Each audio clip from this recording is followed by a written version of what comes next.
Deep in the Amazon jungle, various indigenous leaders have joined forces to protect their livelihood.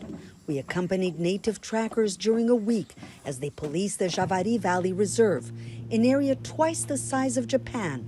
It's the home of 18 tribes. 11 of them have had no contact with the outside world.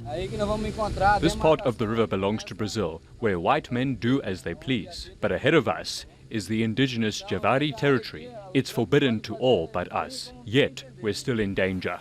In the past, the threat came from oil companies and loggers. The government forced them out 2 decades ago when the JAVARI Reserve was demarcated. Joel Sampaio, who used to make a living cutting down trees in the area, is now helping the indigenous tribes face a new enemy, the increasing number of poachers and fishermen who have been sneaking into these remote lands to steal their food.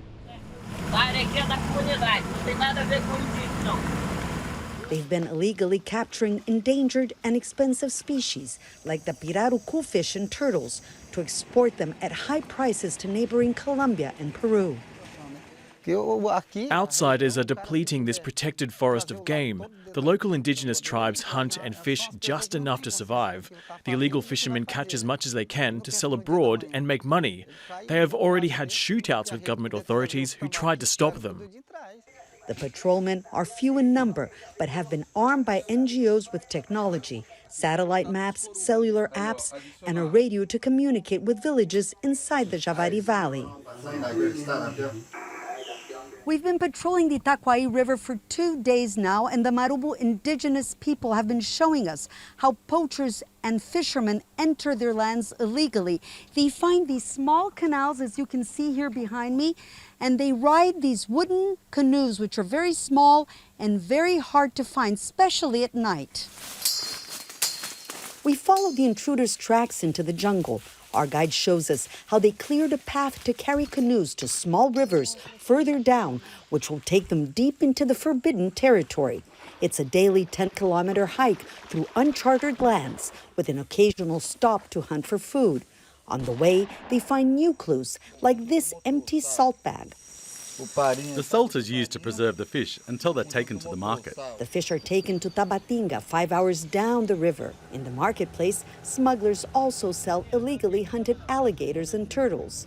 But the real business is booming just across the border in the Colombian city of Leticia. All the fish here comes from Brazil. On a good month, this fishery sells 70 tons. The most precious species is the pirarucu, one of the largest freshwater fishes in the world. Matias PEREIRA tells us he caught almost 150 last week. I sell them in Colombia because the price here is better than Brazil. He claims all the pirarucu here are certified and have come from designated management ponds in the Amazon, like this one. But the Colombian Navy, patrolling the Solimões River, says most fish are illegally caught and smuggled. Indigenous leader Beto MARUBO says illegal fishermen work for international drug cartels as part of a money laundering scheme.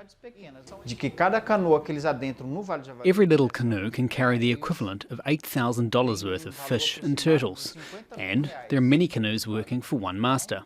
We set up our own patrols to prove to the government what's going on, and nobody sees. He says that unless drastic measures are taken, many more endangered species will continue to be smuggled out of the indigenous territory, threatening nature and the livelihood of the tribes. Monica Yanakiew, Al Jazeera, JAVARI Valley.